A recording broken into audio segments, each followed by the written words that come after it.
Buenas tardes de nuevo, bienvenidos a esta jornada que, mm, espérenme, que inicia el resumen de la reunión. Vamos a ver. Va. Buenas tardes, bienvenidos nuevamente a esta jornada que se volvió virtual por las razones que ya mencionamos. ¿Y cuál es la temática que vamos a desarrollar durante estas 2 horas de clase? Prácticamente quiero también referirme a todo el aspecto que se relaciona con la administración de las sociedades mercantiles. Y eso quiero dejarlo bien, no solo bien claro, sino que bien sentado, porque recuerden que hemos venido conociendo disposiciones relacionadas con la regulación de las sociedades de personas y también las sociedades de capitales, pero hay que digamos, establecer algunas similitudes, pero sobre todo diferencias en cuanto a cómo se administran las sociedades. Ya mencionamos en un primer momento, pero lo recordamos, que la máxima autoridad de toda sociedad mercantil es la Junta General de Socios. Y hablo del término socios como un término general, porque cuando hablo de socios, entiéndase que me refiero a aquellos que forman parte en tal calidad en la sociedad de personas, pero también a los socios que forman parte de una sociedad de capital, que también el código, al referirse que aquellas personas que participan en una sociedad de capital, sus aportes se ven traducidos en acciones, pues obviamente se les denomina como tal accionistas. Pero al final de cuentas, como les digo, son el término genérico o el término general, son socios. Ahí partimos, que ya lo hemos mencionado, cuáles son las dos clases de juntas que menciona el Código de Comercio y nos habla precisamente de juntas ordinarias y de juntas extraordinarias. También vamos a hacer un recuento de esto porque esto les va a servir a la hora de la evaluación. Así que les pido permiso para recapitular algunos puntos que me interesa que ustedes los tengan así como fresquitos en la mente. Bueno, en el caso de las juntas ordinarias, hemos mencionado precisamente que tratan asuntos de la vida común de las sociedades y que el Código de Comercio les establece la obligatoriedad de realizarse por lo menos una vez al año. En realidad, esa clase de junta no debiese ser optativo por parte de los socios, sino que de verdad que debiesen realizar una junta cada vez que transcurre un año calendario. Pero vamos a ver los casos en los que no. Pero bueno. En el caso de las extraordinarias, ustedes han visto que las extraordinarias prácticamente son situaciones excepcionales dentro de la vida de la sociedad. Es decir, no suelen pasar frecuentemente. Por lo tanto, como esos temas son ocasionales, también las juntas generales extraordinarias no tienen obligatoriedad de ser realizadas, porque si durante el año calendario no tienen ningún motivo para reunirse, ningún tema propio de las juntas generales que conocen las juntas generales extraordinarias, pues no hay necesidad de hacer ninguna sesión. Así que digamos ahí ya establecemos diferencias en cuanto a la naturaleza de las juntas. Otro de los aspectos que ustedes deben de recordar con respecto a las juntas generales de socios es que la forma en que se convoca, ¿de qué va a depender? De la naturaleza de la sociedad que se trate.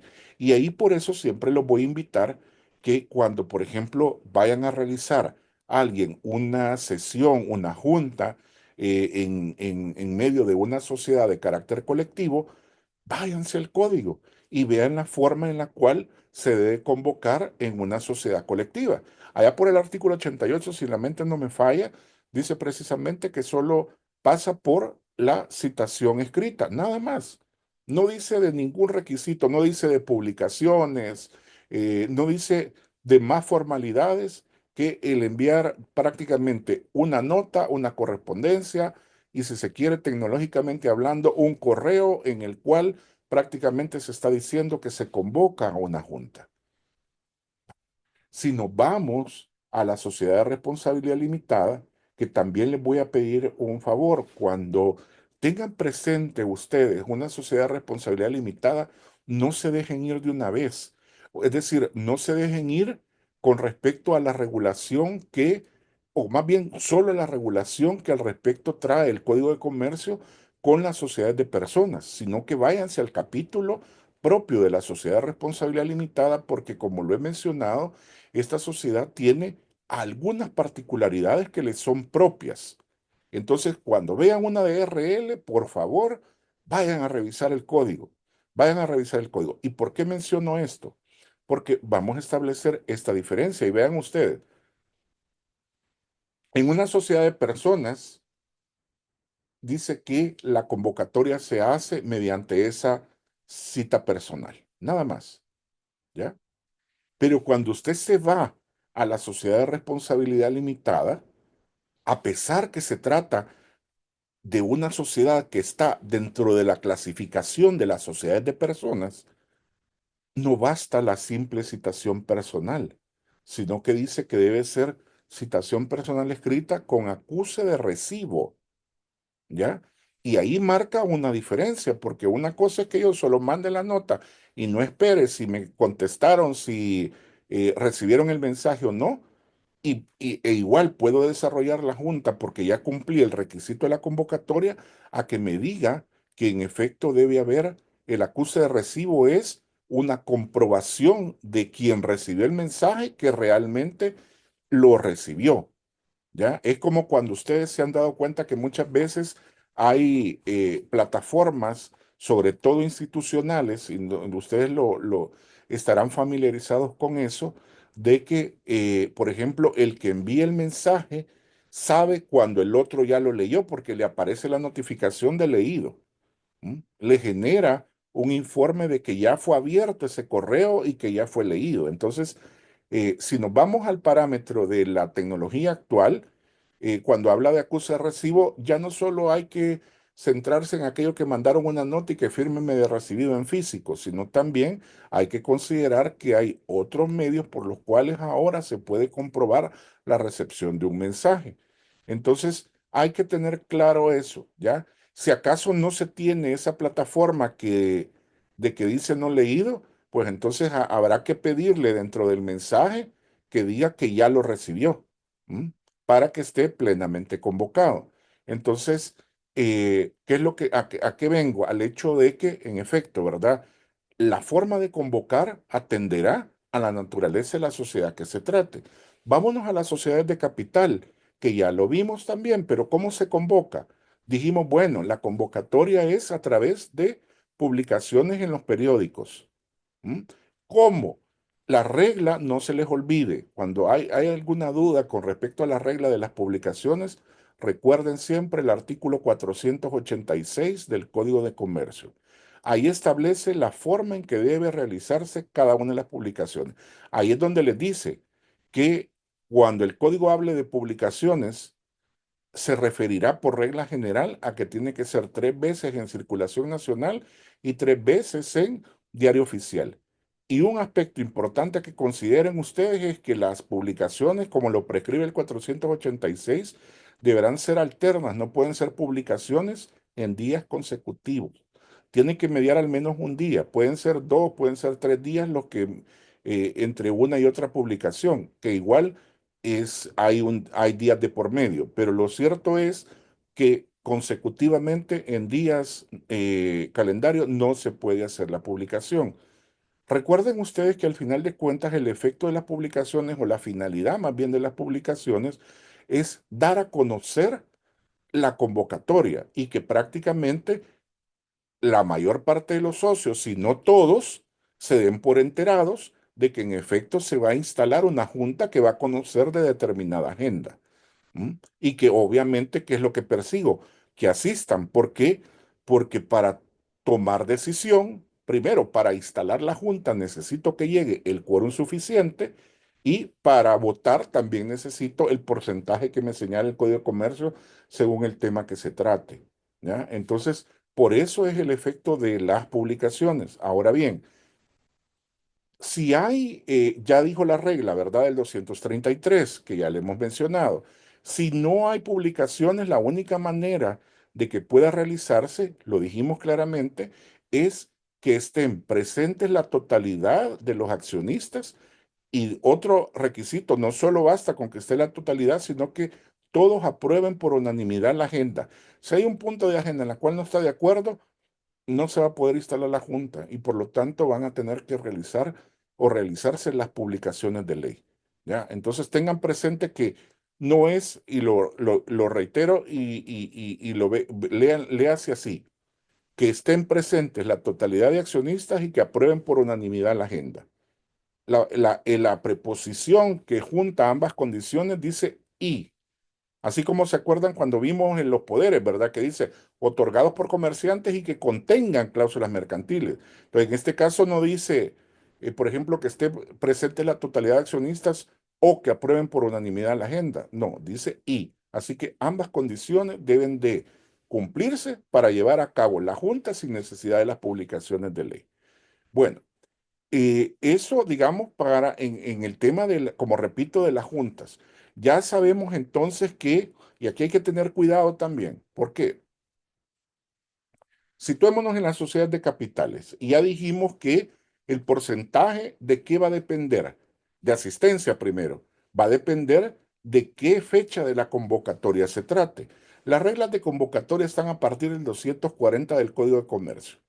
Y precisamente desde ahí nos desglosa que para que tomen decisión, para que instalen la Junta, en una primera fecha de la convocatoria dice que deben estar presentes la mitad más una de las acciones y la votación también es la mitad más una de las acciones. ¿Cuándo se trata de qué naturaleza de Junta? De Junta ordinaria. Pero cuando se trata de Junta extraordinaria, vamos a ver que la regla cambia. ¿Ya? Pero bueno, situémonos en la ordinaria. Ordinaria en primera fecha de convocatoria no alcanzó la mitad más uno de asistencia o no alcanzó la mitad más una de votación. Entonces, ¿qué pasa? Entonces hay que realizar la sesión en un segundo intento, que es prácticamente la segunda fecha de la convocatoria. En la segunda fecha de la convocatoria para asuntos de naturaleza ordinaria, recuérdenlo, entonces dice el código que se referirá que para instalar la junta va a ser con el número que llegue, pero siempre va a conservar para votar la mitad más uno de las acciones presentes o de los socios presentes. Ahora bien, ¿qué pasa? Sí, y ya lo mencionamos. ¿Qué pasa si en segunda convocatoria no logramos establecer quórum? Dicho de otra manera, instalamos el quórum, pero no logramos alcanzar el número de votos necesarios. Pues entonces hasta ahí terminó, porque el Código de Comercio, para materia para asuntos más bien de naturaleza ordinaria, no habla de una tercera fecha de convocatoria, solo habla de dos. ¿Qué va a significar? Que va a tener que volver a comenzar. Es decir, va a tener que volver a intentarlo como primera fecha de convocatoria, como segunda fecha de convocatoria, porque prácticamente en los dos primeros intentos no lo logró. Bueno, ahora bien, si estamos en presencia de un tema que debe conocer la Junta Extraordinaria, ahí cambia, porque la regla en cuanto a quórum y en cuanto a asistencia, en cuanto a quórum y también ante votación, también cambia. ¿Por qué? Si ustedes se fijan, el código dice, bueno, va a depender de qué tema extraordinario van a tratar. Porque si, por ejemplo, dice el código, si se trata del Romano 2 y 3 del Código de Comercio, del artículo 224, ahí prácticamente lo que dice es que se siguen las reglas como que si se tratara de una junta ordinaria. Es decir, va a ser siempre la mitad más uno para el quórum y vota la mitad más uno. Y si no hay quórum en segunda fecha, entonces vota prácticamente los que lleguen perdón, se instala con los que lleguen y vota también la mitad más uno. Pero ojo, ojo, cuando se trate de temas como por ejemplo los que menciona el artículo 224 Romano 1 y Romano 4, y me voy a fijar y me voy a situar en el uno principalmente para que quede, digamos, claro este tema. Vean ustedes qué asunto trata en el Romano 1 la Junta General Extraordinaria. Dice modificación al pacto social. Y ese es, digamos, uno de los actos societarios, digamos, como más complejos o por lo menos también como más significantes, porque cuando usted habla de una modificación al pacto social, prácticamente es que usted está diciendo que va a cambiar alguna de las condiciones que los socios pactaron cuando constituyeron sociedad. Es decir, le están cambiando el curso original de la sociedad. Y por eso, entiéndase, modificación al pacto social es cambiarle, así de extremo, ¿verdad? Es cambiarle una letra al pacto social. ¿Mm? Ahora bien, ejemplos de modificación al pacto social, un aumento de capital es una modificación al pacto social. Una disminución de capital es una modificación al pacto social. Un cambio de régimen de administración es una modificación al pacto social. Una fusión de una sociedad es una modificación al pacto social. ¿Mm? Una transformación de una sociedad también es una modificación al pacto social. Entonces, como repito, el, el concepto general es el de modificación. Y ahí cabe, en ese huacal, caben todos los cambios que les acabo de mencionar. Entonces, cuando ustedes ven que se le va a cambiar una letra, ya no digamos una cláusula o ya no digamos varias de las cláusulas de la escritura de constitución, entonces, ¿qué es lo que persigue el Código de Comercio? ¿Por qué exige quórums o niveles de asistencia más elevados? Por el tema a tratar, ¿ya? Porque si le van a cambiar una letra al pacto social, debe ser el reflejo de la decisión de una mayoría, pero lo vamos a decir así como cuando ustedes ven derecho constitucional, ¿verdad? De una mayoría calificada, no de una simple mayoría, sino que realmente sea el reflejo de una decisión que la mayor parte de los socios decidieron cambiarle al pacto original. ¿Mm? Por eso es que ustedes ven en el 241, 242 y 243 que dice que cuando se trata de una modificación al pacto social, precisamente, ¿qué exige? Ya no le exige que la mitad más uno llegue, ya le exige una proporción mayor, ya le habla de tres cuartas partes y que la decisión también son tres cuartas partes en primera fecha de la convocatoria y que si es en segunda fecha de convocatoria, será también la mitad más uno, pero la votación siempre va a ser las tres cuartas partes.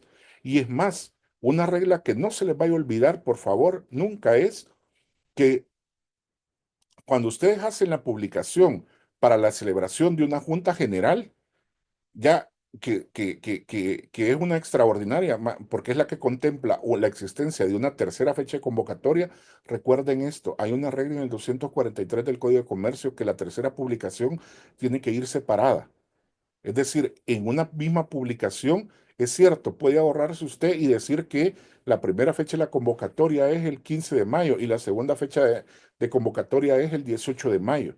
Pero en esa publicación que ustedes realicen, ojo, no pueden poner que en una primera fecha de convocatoria la Junta se va a celebrar el 15 de mayo, que si no hay acuerdo o no hay votación o asistencia como lo exige el código, se va a realizar el 18 de mayo la segunda fecha y ahí mismo decir, y si no hay y no se alcanza en segunda fecha, que es el 18 de mayo, vamos a hacer una el 20 de mayo. No, la publicación de una tercera fecha de convocatoria tiene que hacerse en una publicación por separado y el código es expreso diciendo que en esa publicación también deberá consignarse que diga la leyenda dentro de la publicación que se trata de una tercera fecha de convocatoria. ¿Por qué se persigue? Porque por la misma razón que se mencionó, lo que se persigue como objetivo es que la mayor parte de los socios asistan y darles a conocer que es la última oportunidad que tienen para llevar a cabo cualquier cambio que sea relacionado con la Junta General Extraordinaria. Y pasa lo mismo. Si llegan a la tercera fecha de convocatoria y no llega el nivel de asistencia o, en su caso, no alcanzan a la votación necesaria, pues entonces ahí murió y prácticamente volver a comenzar con las fechas de las convocatorias. Así que no es que ya no se pueda hacer nada, pero prácticamente, repito, es reiniciar o iniciar más bien de nuevo el mismo proceso. Bueno.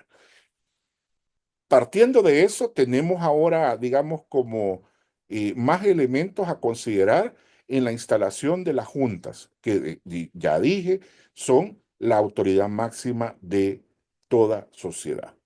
Pero bien, aquí viene algo que ustedes también deben tener presente. Y es precisamente lo que las sociedades en la práctica no utilizan, que son los libros. Las sociedades mercantiles, de acuerdo al artículo 40 del Código de Comercio, deben tener la existencia o llevar ciertos libros. ¿Mm?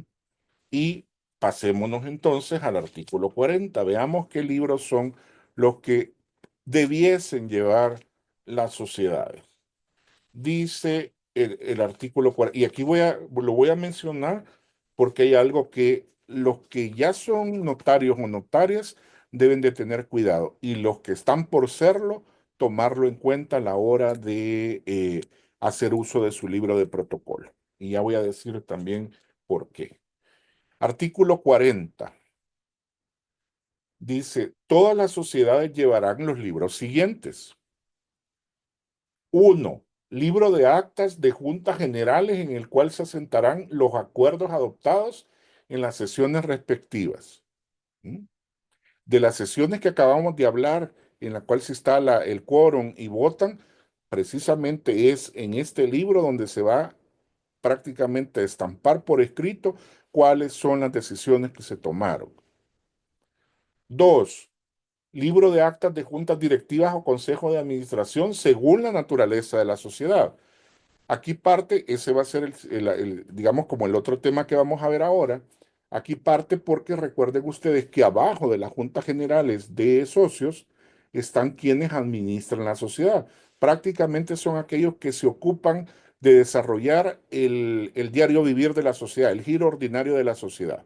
¿Y cómo lo pueden hacer? Lo pueden hacer a través de un administrador y en el caso, por ejemplo, de la sociedad de responsabilidad limitada, también da la potestad de que pueda ser no solo un administrador, sino que un consejo de administradores. Por eso habla según la naturaleza que se trate. ¿Mm?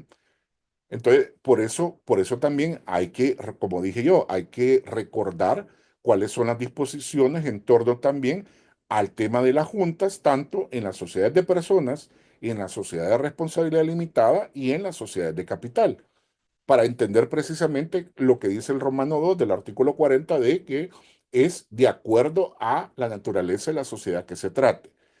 ¿Y por qué digo esto? Porque no vamos a esperar, por ejemplo, un consejo de administración en una sociedad anónima, porque el consejo de administración no es una figura que le corresponde a las sociedades de capital, sino que a la quien le corresponde es a la sociedad de responsabilidad limitada.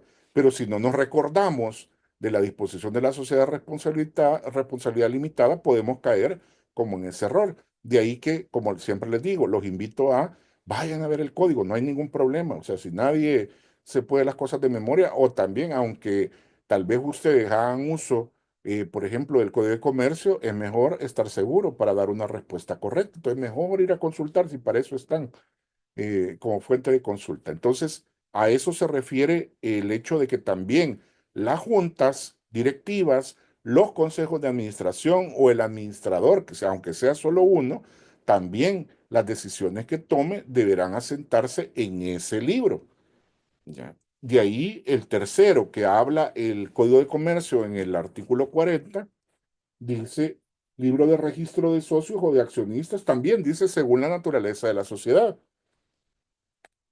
Libro de socios, donde se anotan quienes tienen tal calidad en una sociedad de personas.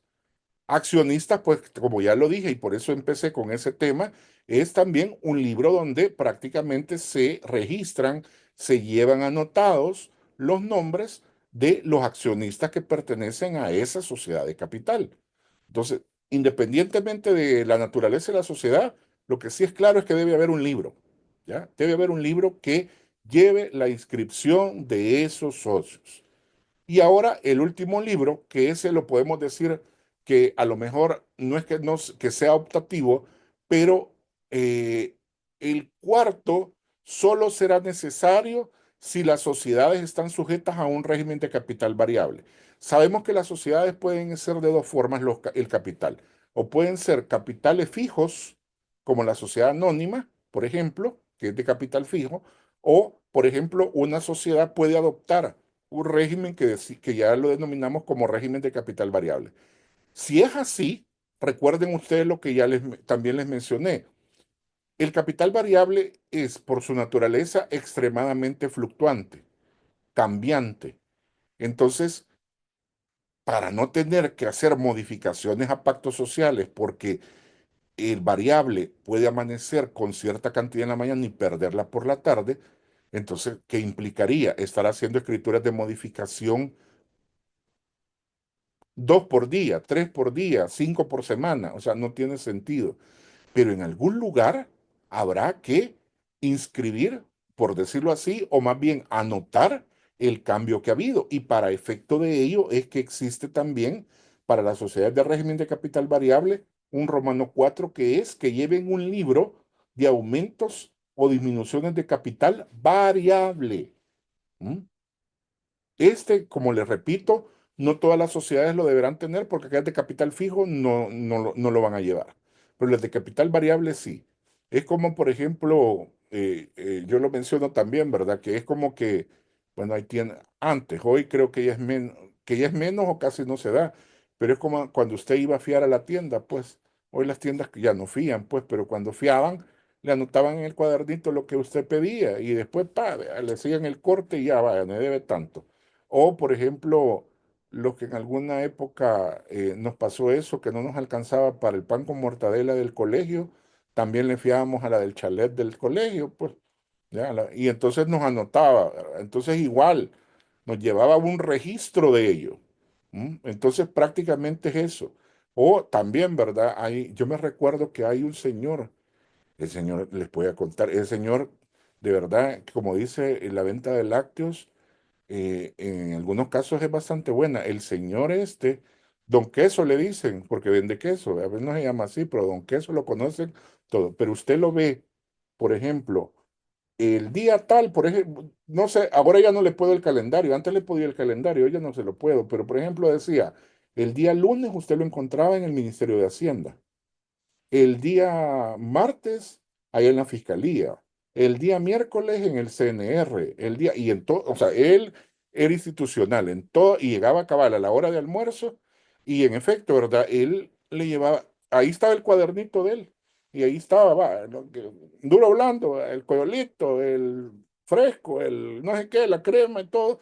Y en efecto ya le llevaba la anotación. El día de pago ya sabía que le iba a caer el señor, vea, porque ahí estaba ya listo con la cuentecita. Entonces, igual, en las sociedades sujetas a régimen de capital variable, prácticamente este libro es similar a eso, a que le van anotando precisamente los cambios o las fluctuaciones que sufre el capital. Pero bueno, esos son los libros que deben llevar toda sociedad mercantil, por lo menos los que ya mencioné de los tres primeros romanos. Pero aquí viene una situación particular que también se lo traslado como consejo. Sabemos que muchas veces nos vamos a encontrar que las sociedades no llevan libros. No llevan libros. ¿Por qué? Por una razón. Y lo digo por la misma idiosincrasia nuestra. Cuando nosotros realmente actuamos o cuando nos preocupamos por hacer algo. Y alguien podrá decir, cuando nos obligan. ¿Cuáles son las situaciones que nos puede obligar la voluntad, que le pueden doblegar también la voluntad a uno? ¿Mm? Una multa. ¿Mm?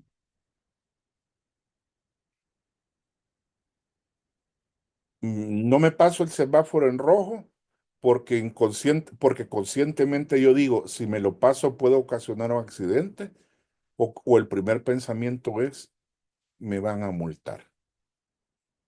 ¿Mm? Vámonos a esto también. Y creo que un día lo mencioné, el cinturón. ¿Nos ponemos el cinturón por seguridad o realmente el primer pensamiento que se nos viene a la cabeza es porque nos van a multar?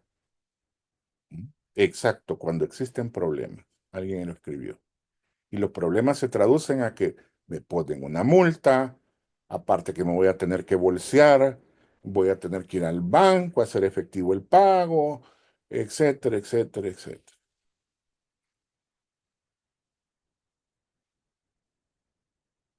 ¿Por qué las sociedades comenzaron a preocuparse a, primero, solicitar su matrícula por primera vez? Porque si no, no le reciben la escritura de constitución. Si no lleva ese documento, la solicitud, no se la van a recibir siquiera. ¿Por qué las sociedades se comenzaron a preocupar por renovar su matrícula? Ah, porque ellos tenían claro que el código, de acuerdo a lo que nosotros ya vimos, dice que es la única prueba para establecer la calidad de comerciante. Mentira. O sea, mentira que las personas se preocupan por renovar matrícula porque van a decir, es que vamos a perder esa calidad. No es cierto. ¿Ah? Lo que sucede es lo que ya dijimos, que se establecieron consecuencias. Y las consecuencias, de acuerdo al 469 del Código de Comercio y el 101 de la Ley de Registro de Comercio, prácticamente se traduce en que una sociedad que presente un documento, ya sea una credencial, una modificación al pacto social, un poder que le urge inscribir, no se lo van a inscribir si la matrícula no está al día. Por eso se van a preocupar en llevarla al día, no por hacer, como repito, por establecer la calidad de comerciante, sino que porque les afecta. ¿Mm? Vale. Pero entonces, ¿a qué viene el hecho de que les mencione yo también lo del artículo 40? Porque las sociedades no llevan este tipo de libros porque en la práctica no hay consecuencias. Es decir, no hay multas, no hay sanciones porque una sociedad no lleve un libro de acta. ¿Mm? El día que le pongan sanción, las sociedades se van a comenzar a preocupar para hacerlo. Pero aquí viene algo que les interesa, no del lado de las sociedades, sino que les interesa del lado profesional. Como yo dije, para los que ya son notarios, para las que ya son notarias, o los que están próximos a hacer, o los que en algún momento lo van a hacer, ¿m? Tengan presente algo. El libro de protocolo, cuídenlo. ¿M? El libro de protocolo, que es, no sé, pónganse a pensar en lo más preciado que ustedes tienen y que cuidan con aquella consideración, con aquel fervor, con aquel, pues multipliquen eso alguien podrá decir, yo lo que cuido es mi carrito porque tal cosa. Está bien, alguien podrá decir en tema humano, a quien cuido es a mi hijo y lo cuido porque ahí ando, hasta lo tengo, así como yo, hasta lo tengo en aplicación para saber dónde anda, ¿verdad? O qué páginas mira, porque yo lo cuido, porque no sé qué, etcétera, etcétera, etcétera. ¿Mm?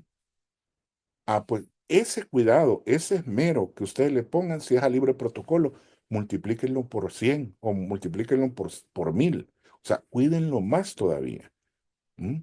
¿Y a qué me refiero? El libre protocolo no es un papel como usualmente decimos, el papel aguanta con todo, menos las hojas de libre protocolo. Esas no aguantan con todo. ¿Mm? ¿Y a qué me refiero también con esto? Que el Código de Comercio trae la posibilidad de que si no hay libro de actas, la sesión de una junta general, ya sea ordinaria o extraordinaria, la pueda realizar usted en el protocolo de un notario. Pero aquí viene el cuidado. Hay ciertas condiciones que hay que cumplir, que debe cumplir el notario para que esa junta pueda prácticamente celebrarse ante los oficios de ese notario. ¿Mm? Y lo voy a decir también de esta manera. El libro de protocolo no puede ser una mera sustitución de la irresponsabilidad de la sociedad en no llevar el libro de actas. Es decir, no pongan su libro de protocolo a disposición de una junta, ¿m? Salvo que exista un motivo razonable y como nosotros conocemos en materia de derecho, una justa causa por la cual esa sociedad no tiene a la mano ese libro de actas. Pero justa causa no es más bien el no llevar, pues, es que nunca lo hemos llevado. El consejo es como notario, no, mire, ¿sabe qué? Si no hay justa causa, entonces no. Simple. Abran una libreta de esas de a peso o de la librería y ábranlo como libro de juntas. Pero mi libro de protocolo no va a operar, como repito, en sustitución del libro de actas de una sociedad. ¿Qué dice el Código de Comercio en ausencia de ese libro de actas? Esto es parte de una reforma también o de un pliego de reformas que hemos venido mencionando a partir del 2008. Y la reforma precisamente explica, digamos, ampliamente cuál va a ser el papel del notario y déjenme decirles que es un papel activo. Es decir, el notario no solo se va a sentar y va a llegar a aplastar a oír lo que digan en la junta. No, hay ciertas actividades previas que debe realizar el notario para que esa junta se pueda llevar a cabo. Entonces, lo vamos a ver. Y también otro de los puntos que trae el Código de Comercio con respecto a eso es que el notario debe estar física y materialmente presente. ¿Por qué se explica de presencia? Porque les voy a contar, siempre les digo la anécdota porque fue parte de los elementos que acarrearon el cambio de la disposición, es decir, que originaron la reforma. Antes de la reforma, el código no expresaba, digamos, como el papel del notario. Entonces, muchos notarios consideraron que la presencia física no era necesaria. Entonces, ¿qué sucedía? Realizaban la junta, los socios por su cuenta, y luego una hora después, 2 días después, una semana después, iban ante el notario. ¿Para qué? Para que le validaran el contenido de la junta. Y el notario lo que hacía era, cuando ustedes han visto, una transcripción literal de la junta. Entonces decía que tenía la vista, la junta tal, la cual literalmente dice, y todos los puntos que habían hablado, todos los puntos que habían decidido, y ese era prácticamente el papel del notario. Sin embargo, en algún momento eso generó un problema y un conflicto que fue a parar a la Sala de lo Contencioso de la Corte Suprema de Justicia.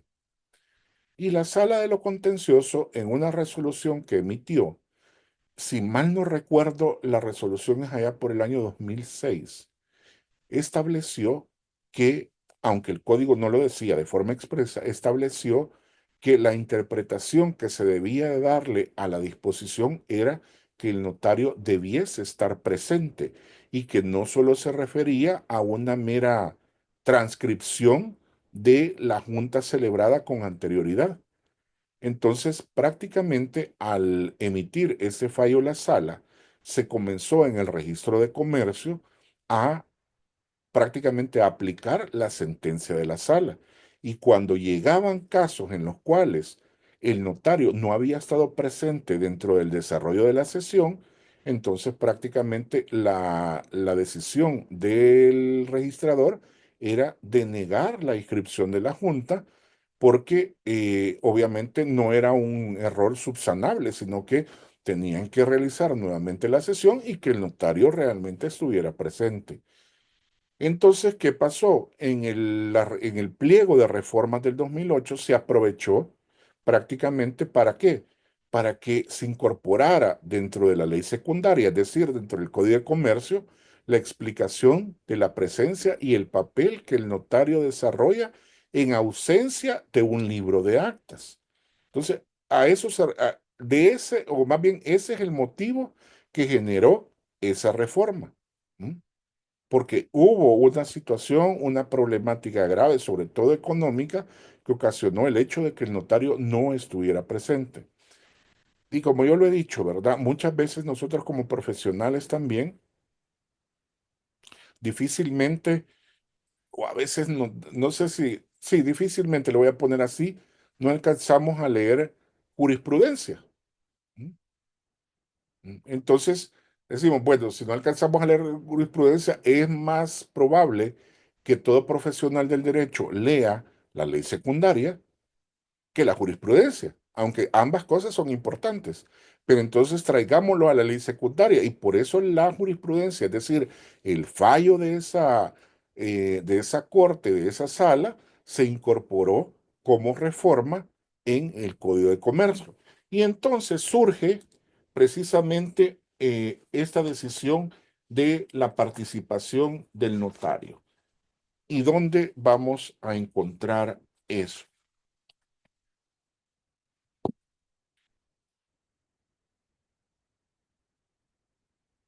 Dice el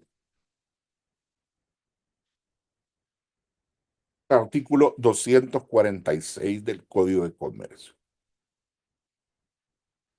Las actas, dice, de las juntas generales de accionistas se asentarán en el libro respectivo. ¿Cuál libro respectivo? El del 40 Romano 1. Deberán ser firmadas, dice, por el presidente y por el secretario de la sesión o por dos o más accionistas presentes a quienes la Junta le haya comisionado al efecto. Hasta ahí es, digamos, como lo que debiese ser, como repito, si las sociedades llevan libro de actas. Pero ahora viene qué pasa cuando no hay ese libro de actas. Vean ustedes, aquí viene la reforma y este es el reflejo de esa sentencia. Cuando el acta no pudiera sentarse en el libro respectivo, el desarrollo de la sesión se asentará en libro de protocolo de un notario, dejando constancia de la causa que ha imposibilitado el asiento en el libro de la sociedad. Primera condición, lo que les dije, que haya una justa causa porque esa sociedad no tiene un libro. Y por eso, insisto, su libro de protocolo no puede ser sustituto de un libro de actas solo porque sí. ¿Cuándo hay justa causa? ¿Mm? De repente, qué sé yo, iban a realizar la junta y hubo un incendio y hubo un acta, por ejemplo, qué sé yo, de los bomberos, ¿verdad? Y que se dijo que hubo un incendio y se quemó el libro, ¿ya? O de repente, digamos que el libro está en un proceso de investigación por parte de la fiscalía, o que es proceso, por ejemplo, también, o parte de elemento documental o como prueba instrumental en un proceso judicial y que por eso la sociedad no lo tiene a disposición. Entonces, ¿qué va a pasar? El notario que va a prestar su libro de protocolo, o que va a hacer uso más bien de su libro de protocolo, deberá enunciar o expresar en el acta por qué es que se está llevando a cabo en su libro. O sea, va a tener que expresar la justa causa, ¿verdad? ¿Mm? Justa causa, repito, no es por omisión, por negligencia de la sociedad. Ah, ¿porque no lo llevan? Porque les voy a contar, antes de la reforma, los notarios que presenciaban sesiones decía, es que la sociedad tal celebró la Junta General ante mis oficios por carecer de libro de actas, nada más, por carecer, pero ¿por qué razón carecía? Si hay una obligación de que lo lleven, entonces hoy sí se deja fijado que debe, como repito, establecer cuál es el motivo por el cual esa sociedad está haciendo uso de ese libro de protocolo.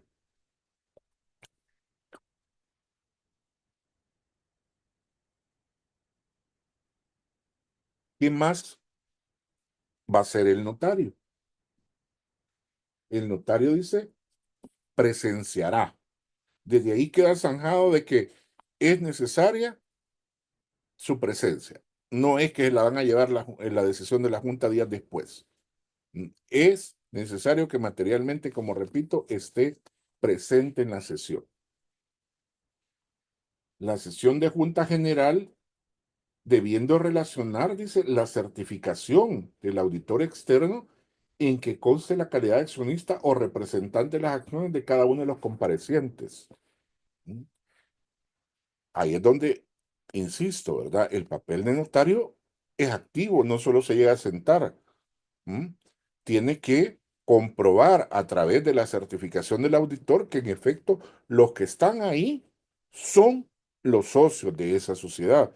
¿Por qué? Porque van a ser los llamados a instalar el quórum y obviamente también a tomar decisión mediante la votación. Entonces, tengo que comprobar que en efecto sean repito, los accionistas o representantes de los accionistas. Los representantes pueden ser apoderados, pueden ser también, la representación aquí es un tema también generalizado, porque se refiere tanto a aquellos que son representantes porque les han otorgado un poder, o en el caso de aquellos llamados a tener la representación, también caben en esta situación, como por ejemplo los padres, representando a sus menores hijos que son accionistas también. Entonces, también tiene que comprobar tal calidad de representante legal. Luego dice el mismo artículo, dice luego, quiero ver, aquí va. O representante de acciones de cada uno de los comparecientes, con designación del porcentaje de acciones que les corresponden o que están presentes. Y después dice, el notario deberá cerciorarse de la legalidad de las convocatorias. ¿Cuál es la legalidad de las convocatorias? Lo que ya dijimos, va a depender de la naturaleza de la sociedad. Es decir, si se trata de una sociedad anónima, obviamente va a tener que verificar si se cumplieron las publicaciones de ley. Lo que ya hablamos, ¿verdad? De las 3 veces en diario oficial, en 3 veces en circulación nacional y que fueron alternas y no consecutivas. Esa es la legalidad de las convocatorias. ¿M? Si realmente se dio como tal. Si aquellas sociedades que les pide que sea con acuse de recibo, como es el caso de la sociedad responsable limitada, se cumplió esa condición. De lo contrario, el notario no debiese dar por instalada la sesión. Pero bueno, sigamos. Que, está, que están presentes o representadas al menos el mínimo de acciones con derecho a voto, que señale este código para la instalación válida de la Junta General que se trate. O sea, vamos a ver que el notario va a tener que verificar lo que ya dijimos, ¿verdad? Es en primera fecha de convocatoria, ¿cuántos están presentes? Ah, se cumple el requisito de la mitad más uno, vaya. De acuerdo, se instala. Vamos a votar. ¿Cuánto es la votación que requiero? Si es en primera fecha de convocatoria, es también la mitad más uno. ¿De quién va a verificar ese proceso? El notario. Por lo tanto, si ustedes lo ven de esta forma, el notario no puede desconocer la manera en que se desarrollan las juntas y la manera en que se toma quórum. Por eso hemos hecho el repaso y el volver a recapitular también cómo se instalan las juntas, cuántos son los llamados a votar, de qué convocatoria se trate, porque ese papel les va a tocar a ustedes en algún momento, ¿ya? O se van a tener que enfrentar a tener que verificar la legalidad de las convocatorias y verificar si realmente está presente el mínimo necesario tanto para instalar la junta y llevarla a cabo como para tomar decisión a través de la votación. Después dice el mismo artículo y hará, dice, una relación exacta de los puntos contenidos en la agenda y de los acuerdos que han sido adoptados con expresión de los porcentajes de las acciones presentes que la ley requiere para tomar las resoluciones como válidas. Esa validez de los acuerdos también es un papel que juega el notario. O sea, el notario va a ser el garante de los acuerdos. ¿En qué sentido? En que, por ejemplo, si en segunda, estamos en una segunda fecha de convocatoria de una Junta General Extraordinaria. El código menciona que debe estar presente la mayoría, pero siempre conserva la votación las 3/4 partes. Pero a la hora, por ejemplo, de realizar la junta, el notario verifica la legalidad, confirma que en efecto está el mínimo necesario para instalar la junta, pero a la hora de votar resulta que solo votó la mitad más uno. ¿Es válido ese acuerdo? ¿O el notario va a dar por válido ese acuerdo? No, porque el código dice que van a seguir conservando las 3/4 partes. Entonces, vuelvo a lo mismo. ¿Ven ustedes que el notario realmente a través de esta reforma se convirtió o juega un papel mucho más activo que antes de la reforma? ¿M? Y luego dice que prácticamente una vez que estén adoptados los acuerdos, entonces los acuerdos, ¿dónde se van a ver estampados? ¿Dónde se van a ver reflejados? En el acta. En el acta que se celebró en el libro de protocolo del notario. Después de hacer todo este recorrido del papel del notario, comprenderán por qué reitero e insisto en que el libro de protocolo lo tienen que cuidar. Es decir, el libro de protocolo no puede ser como dijimos, ¿ve? Que el papel aguanta con todo. No, porque tiene que cubrir todas estas situaciones. Si no se quiere ver en esa situación, como repito, sobre todo empezando, si no hay justa causa para que la sociedad no lleve un libro, entonces tenga cuidado, porque entonces sí, ¿verdad? Abre la posibilidad del libro de protocolo, pero tenga a consideración todos estos elementos y toda esta actuación que el notario debe realizar para llevar a cabo esta junta. ¿Mm? Bueno, ¿preguntas sobre esto?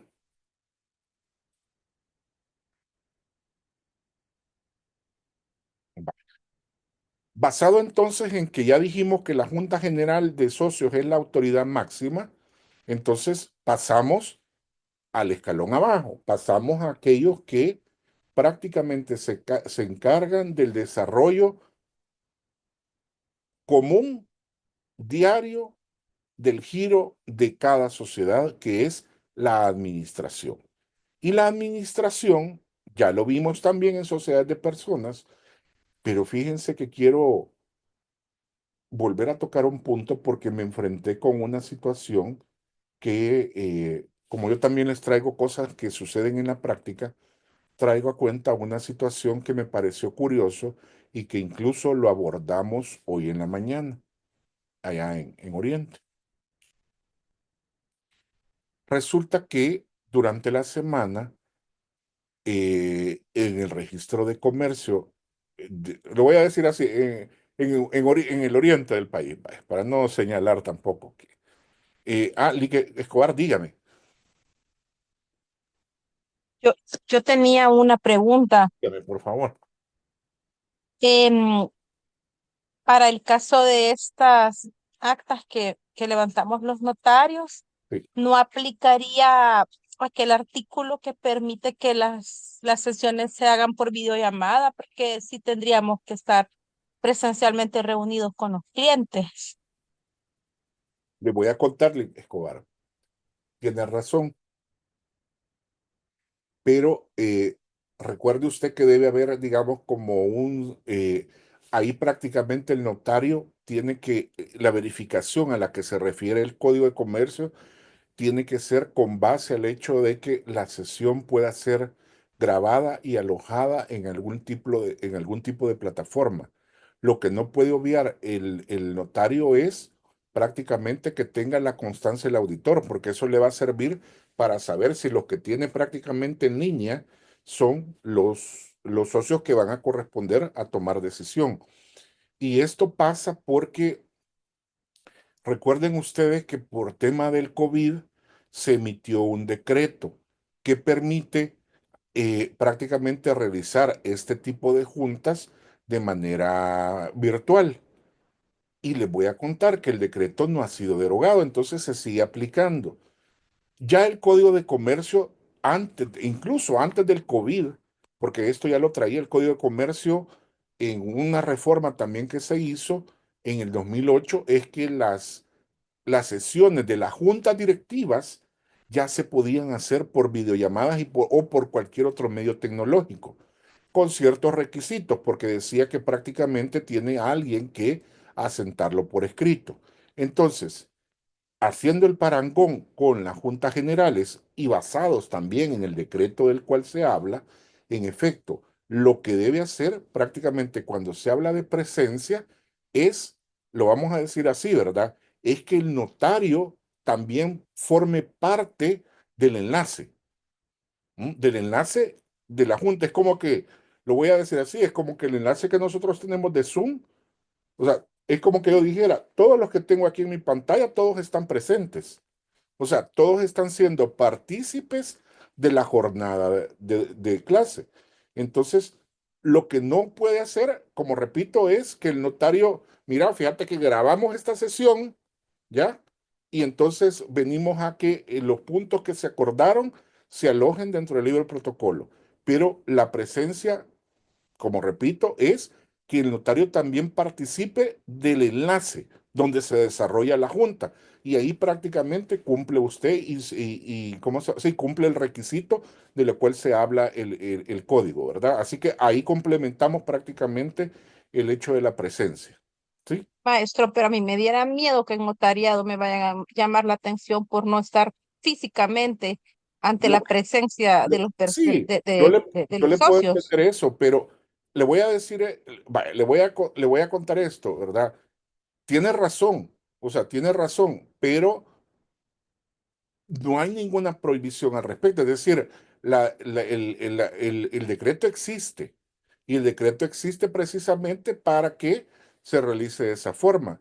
Pero yo le voy a dar, digamos, también Enrique Escobar, mi consideración.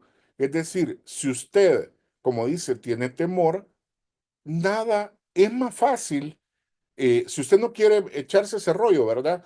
Es más fácil que le diga a la sociedad que abra un libro, porque el libro no tiene formalidades, o sea, no es que lo tenga que llevar a una entidad que le legalicen las hojas, o sea, no, prácticamente es, vaya, mire, dígale a la agencia, vaya a la librería, compre un de esos cuadernos, no sé cómo le llaman, esos tipos de cuadernos, y ahí abran un libro de actas. Y así pues yo, como dice usted, no mezclo mi libro de protocolo para evitarse alguna interpretación errónea de parte de la sección de notariado, ¿verdad? Porque, mire, en esto usted sabe que de repente alguien lo puede interpretar de diferente manera. Le voy a contar también un caso, Lidia Escobar, que le traigo a cuenta a raíz de esto que usted dice. Hay personas que no, que lo colocan como un riesgo el que un poder usted lo otorgue en un documento diferente a que no sea escritura pública. ¿Mm? Y dice, no, es que si no es escritura pública no vale, no me lo van a aceptar. Y le voy a contar que en efecto, hay bancos que no lo aceptan si no es en escritura pública. Pero si usted se va, o sea, si alguien estudia la figura del mandato, porque el poder es un mandato, si uno se va a la figura del mandato en materia civil, el mandato no es uno de los actos que requiere la solemnidad de una escritura pública. Dice que puede ser hasta por simple carta. ¿M? Y es más, el Código de Comercio también dice que cuando alguien va a representar a un accionista, lo puede representar por simple carta. ¿Trayendo a cuenta qué? Trayendo a cuenta lo que ya dice el Código Civil. Es más, si se van todavía más allá, creo que si mal no recuerdo es en 1888, dice que el mandato puede ser hasta verbal, ¿m? Todavía más informal de todo. Y entonces entraremos a aquello de, pero yo no me voy a arriesgar si es verbal, o sea, ¿cómo me garantizo que verbalmente es un delegado de alguien? Entonces, ¿a qué vengo? A que yo me he encontrado, por ejemplo, bancos que no admiten un mandato o un poder que ha sido otorgado en acta notarial o que se ha ido otorgado en documento preautenticado. Tienen la concepción de que solo es en escritura pública, lo cual es erróneo.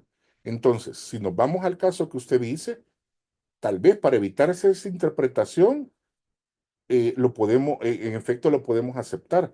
Pero si realmente, digamos, la sección entrara a conocer cuál es digamos, como lo que dispone ese decreto que se dio post pandemia, la vigencia del decreto y la forma en la que dice también el Código de Comercio, entenderá que en efecto también ha habido un cambio en cuanto a entender la presencialidad de las personas. Alguien dijo, Ligue Escobar, con esto voy a terminar la idea, y creo que a todos nos pasa.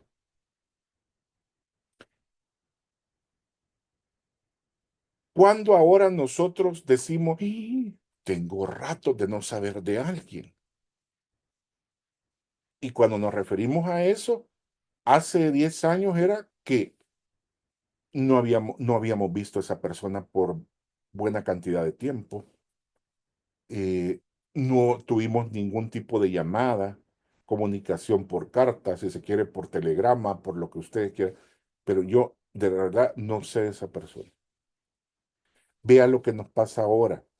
Podemos tener a una persona lejos y puede hacer que incluso no haya esa comunicación diaria con esa persona o periódica.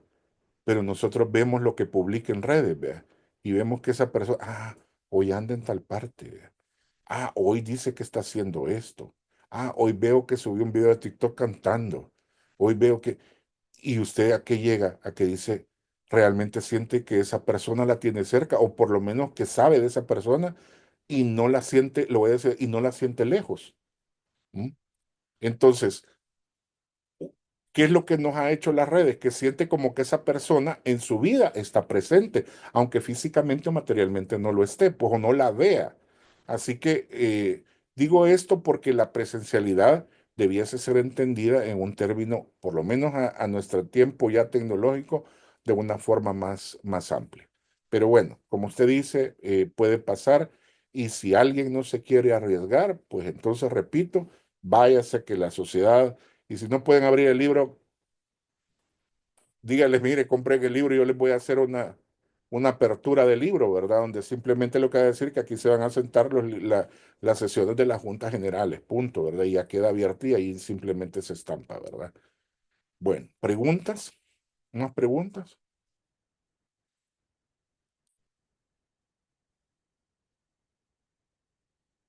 Bueno, sigamos con esto.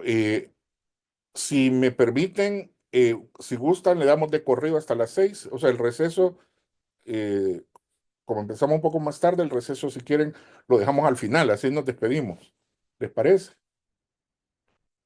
Bueno, le damos de corrido. Entonces, basado en el tema de las juntas, como repito, nos vamos al tema de la administración.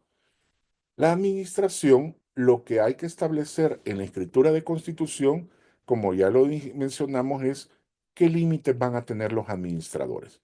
Primero, quiénes van a ser administradores.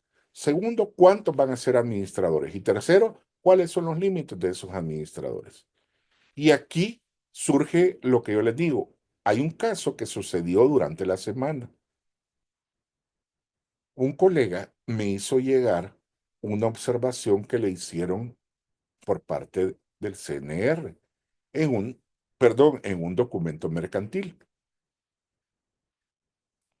Les pongo el escenario. Es una sociedad que se constituye mediante una persona X y el apoderado de otra persona. O sea, el apoderado está actuando en nombre de otra para formar sociedad con B. O sea, A con B, pero A actúa mediante apoderado. El apoderado, ¿de dónde deviene sus facultades? El administrador de la sociedad le dio esa facultad. Pero por alguna razón que desconocemos, yo incluso lo mencioné en la mañana en San Miguel, no con el afán de señalar, porque no dije quién era, aunque yo tengo el nombre de la persona que lo emitió, eh, sino para hacer una consideración y una reflexión con respecto al tema de la administración. Y por eso insisto, cuando tengan duda, váyanse otra vez al Código de Comercio y revisen. La resolución de observación menciona que el administrador no pudo haber otorgado esas facultades al apoderado porque ya pasó su periodo de funciones. ¿Mm? Entonces el administrador le finalizó el periodo de funciones y por lo tanto ese poder que dio no es válido.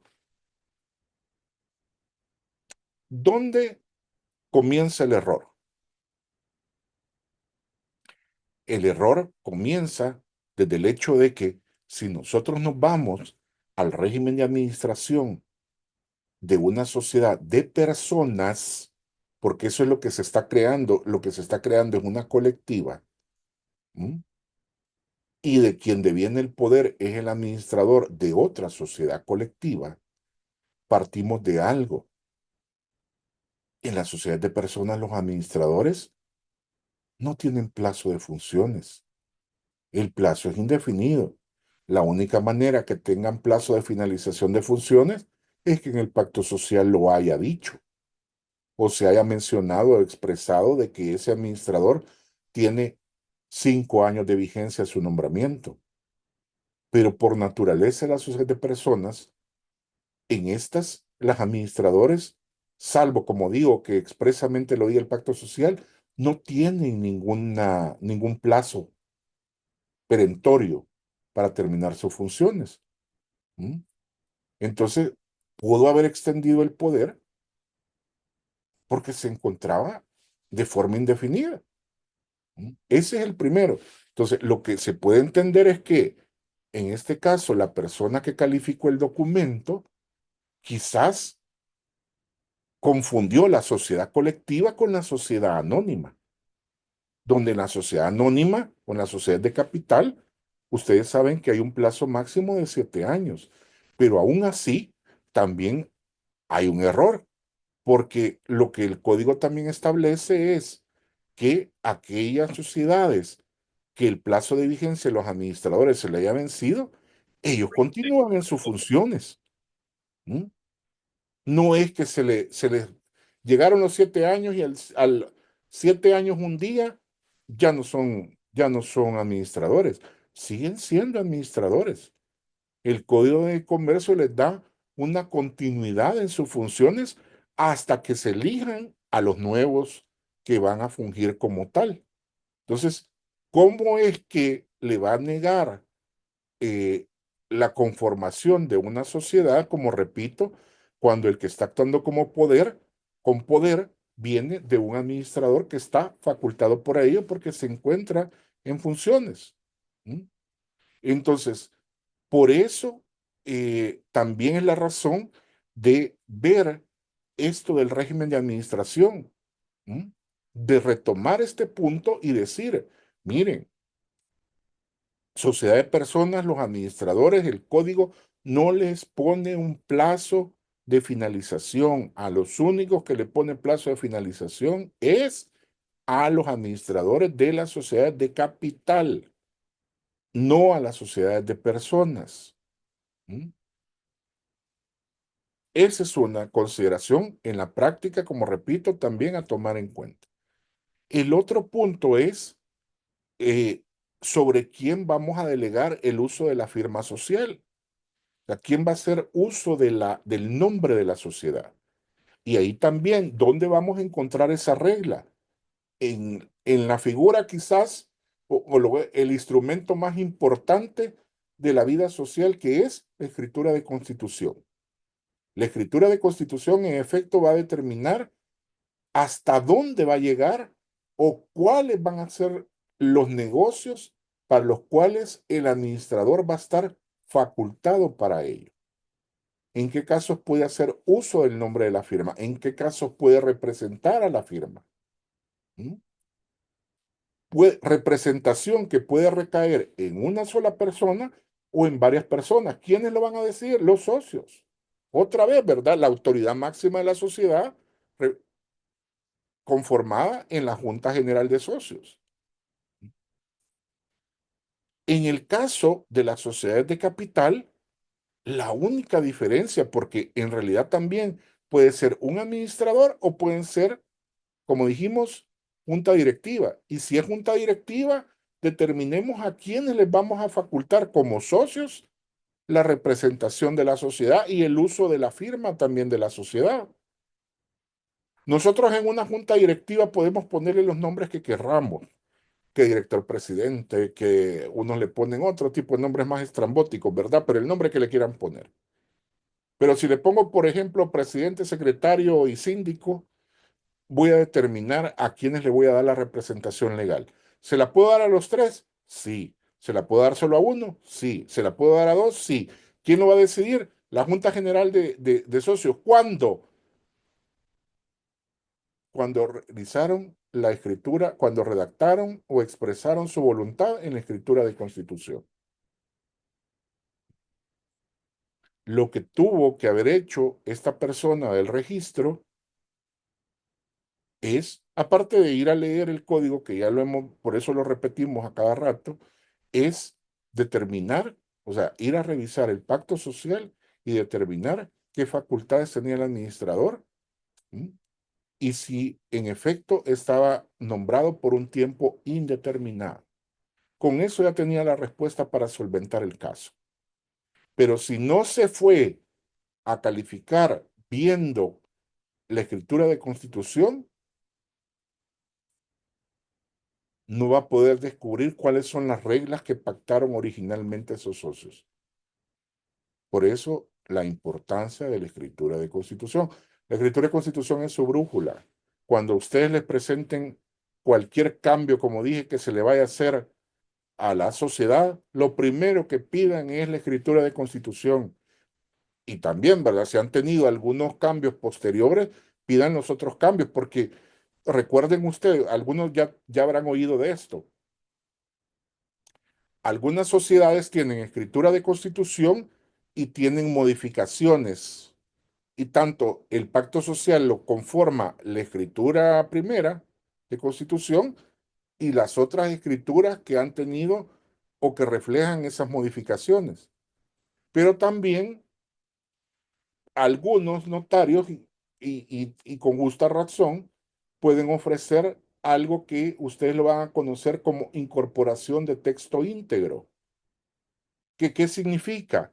Que en lugar de andar una escritura de constitución y tres escrituras de modificación, en un solo texto incorpora tanto la escritura de constitución como las cláusulas que se modificaron posteriormente. Y usted expresa que ese es el texto íntegro. ¿Qué va a pasar cuando usted expresa que es el texto íntegro? Entonces, esa va a ser a partir de la inscripción su nueva escritura de constitución. Ya olvídese de las anteriores. Ya esta ya lleva la suma de la constitución y de todos los cambios. ¿Mm? Eso para facilitar, como repito, que la sociedad no tenga que andar con dos, tres, cuatro, cinco documentos, sino que con una sola escritura. Para eso es la incorporación de texto íntegro. Bueno, entonces, retomando este punto, el administrador, ¿hasta dónde va a tener esa facultad? ¿Mm? ¿Y a quiénes se le va a delegar? Entonces, si usted, por ejemplo, lo que debe hacer la persona del registro es ir a ver la escritura de constitución y ahí va a descubrir, por ejemplo, quiénes tienen la representación de esa sociedad. ¿Mm? Si, por ejemplo, yo veo, poniéndola así, si yo veo que hay un poder que lo extiende un secretario de una sociedad que tiene el cargo directivo de secretario, voy a ir a revisar en la escritura de constitución si el secretario tiene facultad para ello. Si no la tiene, ¿cuál va a ser el resultado? El registrador debiese negar la inscripción. ¿Por qué? Porque se está otorgando un poder sobre facultades que no le corresponden al secretario. ¿Cómo lo va a determinar el registrador? Viendo la escritura de constitución. Entonces, lo que hay que tener cuidado a la hora de la escritura de constitución, que ya hemos dicho, es determinar los socios a quienes le van a otorgar la representación legal y el uso de la firma. Y si lo van a hacer de forma, que ya lo dije una vez, conjunta o separada. Y les voy a decir esto, uno les aconseja que sea separada, porque de repente pueden haber decisiones que les surjan y puede ser que sea materialmente imposible que la tomen decisión en conjunto. El consejo es separado, pero yo creo que ya les mencioné un caso que la quisieron hacer conjunta y después se vieron en el lío que tenían que firmar un contrato y los dos extranjeros, ¿ya? Y no se encontraban en el país y resulta que querían firmar. ¿Y cómo firmaban? Pues en ese tiempo no había firma electrónica tampoco, ¿verdad? Entonces tenía que físicamente estampar la firma. Y ni modo, me acuerdo que lo único que les tuve que recordar es, ¿se acuerdan cuando se otorgaron el escritorio de constitución que se les dijo o el consejo que se les dio es que fuera de manera separada, precisamente por estos casos, pero ustedes no quisieron? Así que ni modo, ustedes prácticamente se amarraron con candado y doble llave, ¿verdad? Ni modo, tienen que venir a firmar los dos. De lo contrario, no va a ser factible el suscribir el contrato. Entonces, repito, ¿dónde está la regla? En la escritura de constitución. Entonces, cuando realicen la administración de una sociedad, entonces que determinen los socios, repito, a quienes les van a otorgar la representación legal. El código habla de varios tipos de representaciones, habla de legal, extrajudicial y judicial. Pero recuerden ustedes que el, el administrador que no es abogado, ¿m? Solo pudiese realizar la representación legal y la representación extrajudicial. La judicial, ¿por qué no? ¿M? Porque en virtud del Código Procesal Civil y Mercantil, los únicos llamados a ejercer la procuración son los autorizados para el ejercicio de la abogacía. Entonces, ¿qué va a pasar? Que en efecto esa temática de la representación judicial, el administrador va a tener que delegar a alguien que tenga el carácter de abogado, si no, no va a poder. Y eso también fue parte de la reforma de 2008, porque antes del Código también procesal civil y mercantil, que era la ley de procedimientos mercantiles y el Código de procedimientos civiles, solo hablaba de que, por ejemplo, al presentar la demanda tenía que establecer la calidad en que comparecía. Pero recuerden que anteriormente incluso el estudiante de derecho, no el graduado, ni el autorizado para el ejercicio de la abogacía, aún el estudiante de derecho podía ejercer algún tipo de procuración. Pero repito, con los años se cambió esa calidad y hoy sí definitivamente tienen que estar autorizados para el ejercicio de la abogacía.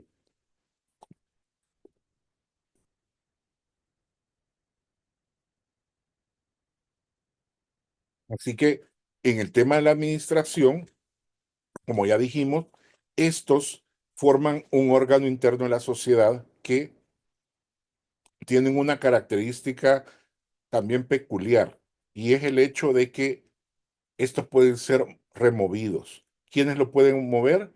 La Junta General. ¿En qué momento? En cualquier momento, ¿ya? Ellos prácticamente dependen de las decisiones de los socios. ¿Por qué? Por la misma canción que hemos repetido. ¿Quién es la autoridad máxima de la sociedad? La Junta. Así que tengan presente eso. La única situación que la vamos a retomar, que lo mencioné, recuerden ustedes que es en las sociedades de personas, sobre todo en la colectiva más bien, y en la sociedad en comandita simple, de que los administradores pueden tener una especie de fuero que el código lo denomina inamovilidad del administrador. Y esto no significa que el administrador no lo puedan quitar. Lo pueden quitar, pero cuando en la escritura de constitución se pacta el tema de la inamovilidad, el fuero llamado inamovilidad a lo que obedece es al hecho de que el administrador tiene acción judicial para que en un proceso le determinen cuál fue la justa causa por la cual fue removido. ¿Mm? Es lo único que tiene, ¿ya? Si no tuviera esa característica de inamovilidad, corre la misma suerte de cualquier administrador. Puede ser quitado en cualquier momento, ¿ya? Así que si hay una característica que se relaciona en tema de administración con la sociedad de personas, es precisamente esta que les estoy mencionando de inamovilidad. No existe ese concepto de inamovilidad en otro tipo de sociedades más que en las dos sociedades, como repito, de personas, clasificadas de personas como son las colectivas y las comanditas simples. Así que solo también a consideración el tema de la administración. Ahora bien, otra vez, régimen de administración de la sociedad de capital. El código, en lo que es similar en la administración de sociedad de personas y sociedad de capital, es que la administración puede ser formada por personas que sean socias o por personas que sean extrañas a la sociedad, es decir, que no tengan nada que ver con la sociedad. ¿Mm?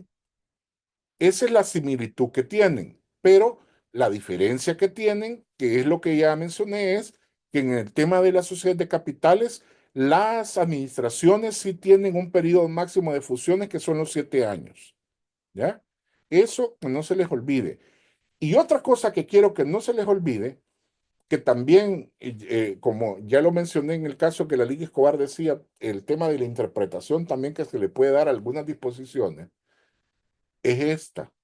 Y lo digo también porque, si no lo mencioné, lo vuelvo a decir porque justo también hace 2 semanas, también en un banco fue que a alguien no le aceptaban la credencial vieja, llamémosla así, ¿verdad? Porque le dijeron que ya había transcurrido el plazo de funciones y habían transcurrido los 6 meses que da el Código de Comercio. El Código de Comercio en el 265 habla de un plazo de continuidad de funciones. ¿Mm? Lo que habla el Código de Comercio cuando menciona el plazo de 6 meses es bajo las siguientes circunstancias. Dice ese artículo que bueno, las sociedades tendrán que llevar a cabo el nombramiento de los nuevos administradores cuando los que están nombrados ya se les venció el periodo de funciones. Hasta ahí estamos bien. Pero todavía el código, siendo bondadoso, les dice, bueno, les voy a dar 6 meses, vencido el plazo, ¿para qué? Para que ustedes lleven a cabo la junta. ¿Recuerdan ustedes que dijimos, la junta ordinaria, dice el Código de Comercio en el 223, que tienen la obligación de realizarla al menos una vez al año? Y resulta que durante 5 años que duró el plazo de función de los administradores no pudieron realizar junta ordinaria. Va, aún así el código les dice, bueno, va, de acuerdo, entendí, digamos, no entendí, no lógico, pero entendible. No pudieron realizar la junta en esos 5 años. Les voy a dar 6 meses para efecto de qué?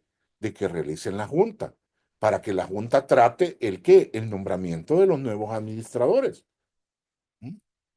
Les voy a dar como un periodo de gracia, como dijimos la semana pasada, vea, con el partido, extra tiempo, les voy a dar extra tiempo, pero ¿qué es la consecuencia? La consecuencia no es que las sociedades se queden sin representación legal, la consecuencia es que recuerden ustedes que en el caso de las sociedades de capital, los aportes de las sociedades, ¿hasta dónde responden los accionistas? Hasta el valor de sus aportes.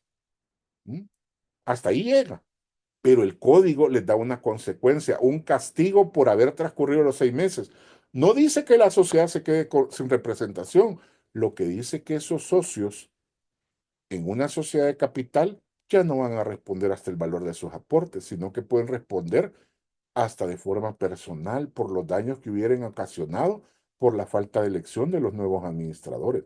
Esa es la consecuencia. Pero nosotros vamos a tener claro siempre que de acuerdo a las consideraciones y regulación del Código Civil, una persona jurídica no se puede quedar sin representante legal, porque al final de cuentas ya el Código lo dice que es una ficción legal, que actúa a través de alguien. Así que eh, esto se los doy como elemento para que se les quede plenamente, digamos, recordado y que cuando les argumenten esa situación, también ustedes tengan argumento para discutirlo. ¿Mm? Pero, como repito, hace 2 semanas surgió eso de que un banco no quería aceptar la credencial, por decir, no, mire, ya le pasó el plazo de los 5 años y ya le pasaron los 6 veces que le dio el código. Así que estos ya no pueden seguir actuando y no es cierto. Lick Villeda, por favor. Doctor, ¿y sería válido en este caso que para la firma, por ejemplo, de ciertos documentos, que documentos de obligación, Sí, principalmente contratos, perdón, sí. sería para que el notario se cure en salud pueda solicitar algún otro tipo de documento como un punto de acto en el cual haga constar en el cual que no se ha elegido a la nueva junta directiva y que tal vez lo autoricen también al representante legal para que pueda firmar esos documentos, porque Ujú. aunque pues, sí, no creería que no se puedan ejecutar posteriormente, pero por ese tipo de creencias en las cuales la gente piensa que carece de representación legal una sociedad, pues para curarse en salud también uno pudiera pedir eso, ¿no? Lo puede pedir y le voy a contar, Lick Villeda, realmente debiese bastar con el hecho de que haya un punto expresado por los socios donde diga que en efecto no se ha llevado a cabo la elección de los nuevos administradores. Con eso bastaría, porque el código en el 265 habla precisamente del periodo de continuidad, que se refiere al hecho de agotado el periodo para el cual fueron elegidos en el escritorio de constitución, mientras no se ha elegido a los nuevos, ellos siguen en funciones. Entonces, en eso sí tiene razón usted. En ese sí, para el notario, digamos, para validar o para respaldar más bien la actuación del notario, es que el notario exprese que los mismos siguen en funciones porque hay una certificación del punto de acta que determina que no se ha llevado a cabo nueva elección. Y con eso tendría que bastar.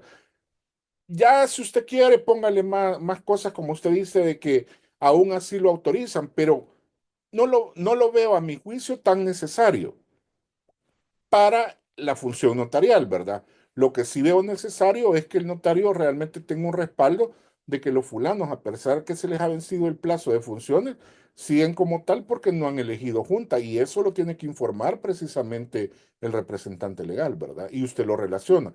Y generalmente así se hace, pues que dice que los fulanos siguen en funciones porque no ha habido punto de acta según certificación extendida por fulano, por el secretario, por ejemplo, de la junta de socios, ¿verdad?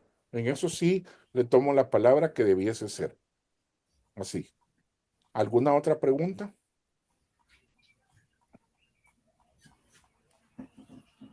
Vale. En el tema también de la administración. En el tema de la administración, tengan claridad, como repito, y esto es usual que ustedes lo miren.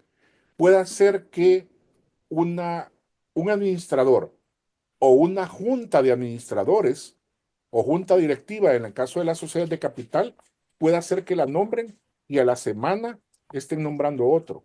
Aunque el plazo, digamos que han dicho que van a estar elegidos por 3 años, según el pacto social, pero de repente, por alguna razón, los socios, digamos, volvieron a instalar una junta ordinaria y dejaron sin efecto el nombramiento y nombraron a otro. ¿Lo pueden hacer? Sí, lo pueden hacer. Aún, como repito, aún cuando el plazo no se le haya cumplido.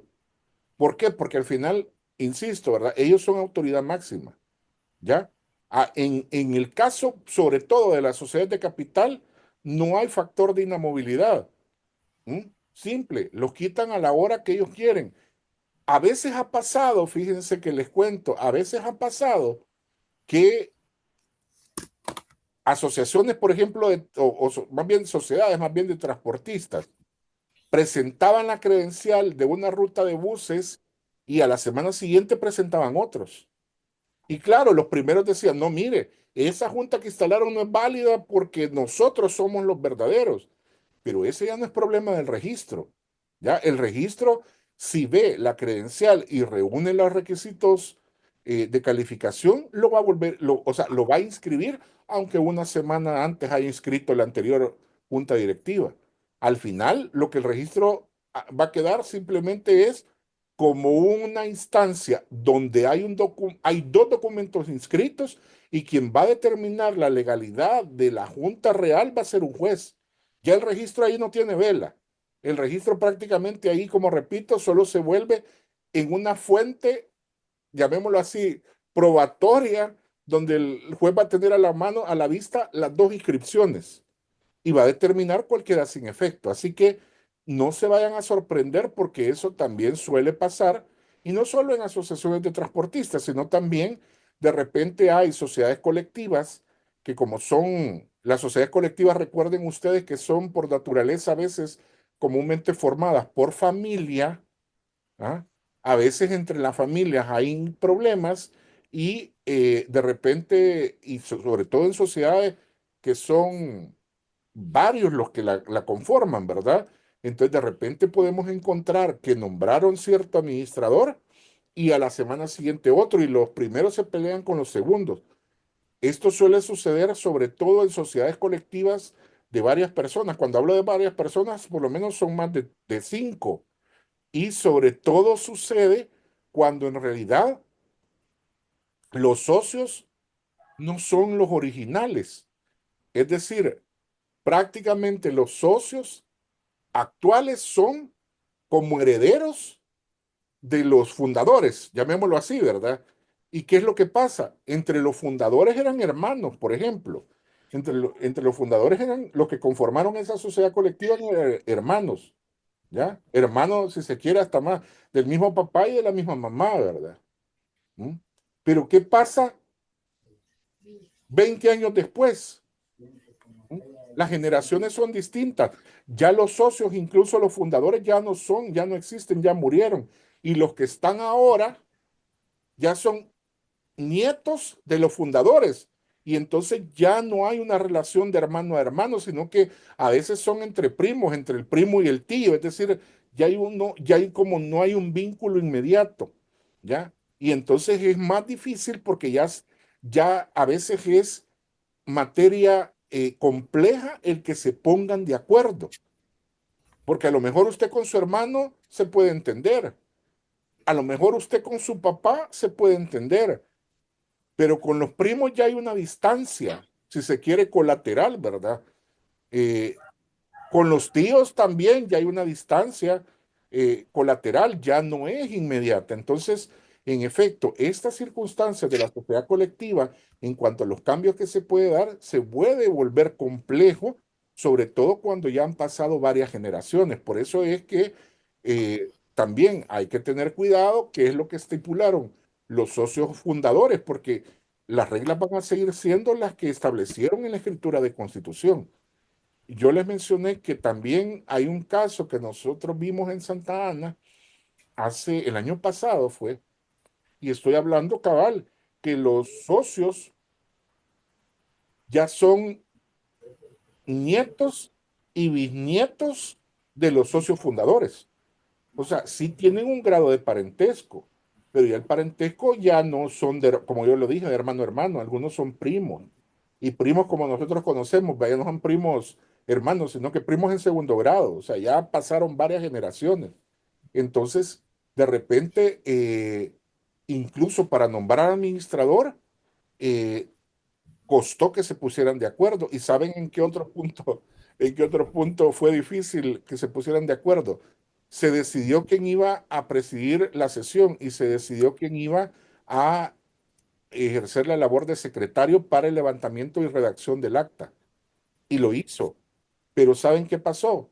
Que en efecto, luego que se dio lectura al acta, comenzó el pleito, porque prácticamente, no, yo no dije eso, es que eso no fue lo que comenzaron. Ahí lo único que hubiera quedado es grabar la sesión para que todos tuvieran prueba, ¿verdad? Pero el relajo que se dio fue porque precisamente fue ese. Y por último, cabal, vea, no firmamos el acta hasta que prácticamente no sea como yo dije. Creo que pasaron como 4 meses para que finalmente se firmara el acta, porque en esos 4 meses se pasaron dando duro de la redacción de la misma. Entonces, eh, reitero, ¿verdad? Que el tema de las sociedades y la administración como tal debe estar regida por las reglas que pactaron los socios originales o lo que está en el pacto social. Si ellos quieren cambiar las reglas, pues ni modo, vea, hagan una modificación al pacto social, pero de lo contrario van a tener que seguir rigiéndose por las mismas reglas de gobierno. Así que la importancia que yo he venido manifestando todas estas jornadas es precisamente la redacción que en un principio se hace de la escritura de constitución. Por eso es que a partir de que ustedes lleven societario y lleven esta maestría, vuelvo a hacer la invitación de que ya no solo se limiten a copia y pegue de la escritura de constitución, sino que realmente esta, como ya lo dijimos, ¿verdad?, lleve reflejada la expresión de la voluntad de los otorgantes, pero esa expresión que sea con conocimiento. ¿Y cómo va a ser con conocimiento? Con lo que usted en efecto le explique a los otorgantes. Usted es el profesional, o sea, usted es el que conoce la ley, usted es el que conoce la naturaleza de las sociedades, usted es el que conoce el régimen de administración que existe dentro de las sociedades mercantiles.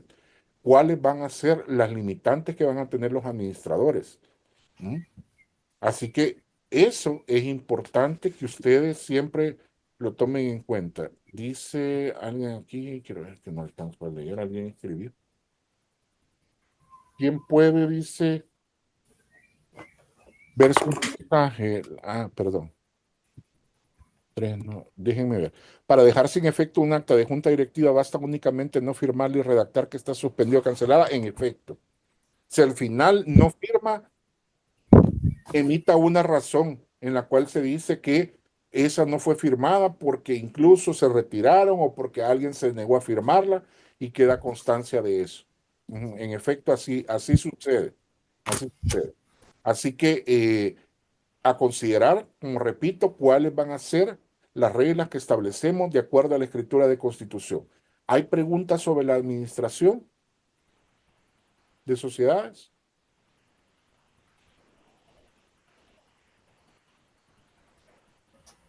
Ninguna. Vale. De acuerdo. Me alegro que no hayan dudas. Para la evaluación, para ya ir terminando eso.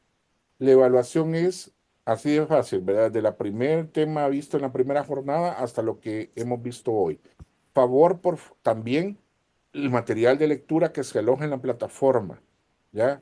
Yo, como les dije, trato de que en la plataforma haya material que sea, digamos, leíble en el tiempo calendario que ustedes tienen para hacerlo, tomando en cuenta también las obligaciones laborales, profesionales, familiares que ustedes tienen. Así que de mi parte tampoco van a encontrar que les dejo un material que lean 200 páginas del miércoles para sábado, ¿verdad?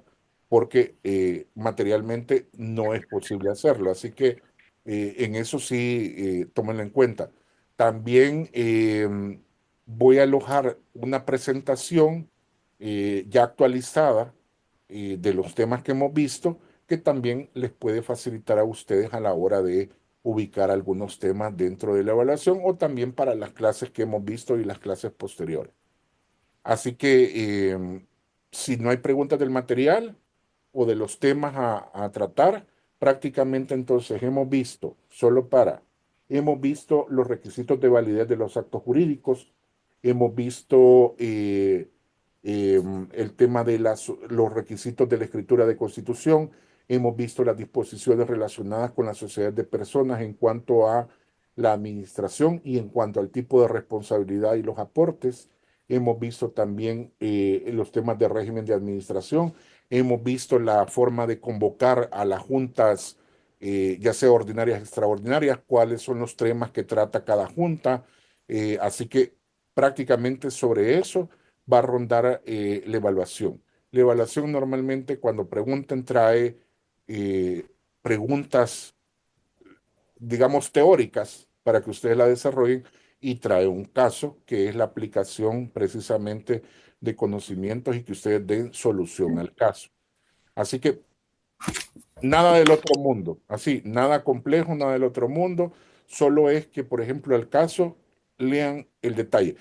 Detalle digo para que ustedes den una respuesta correcta. Por favor, tampoco esperen de mí cascaritas porque no las van a tener.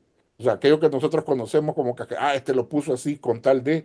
No, mi intención no es inducirlos al error, sino inducirlos a que le encuentren solución al caso. Así que desde ya les comento eso, que no es de mi costumbre poner trampas en las evaluaciones, ¿verdad? Así que nada más, recapitulando, nos vemos el jueves 8 de mayo a las 6 de la tarde. Ahí sí, ya estoy dedicado a ustedes.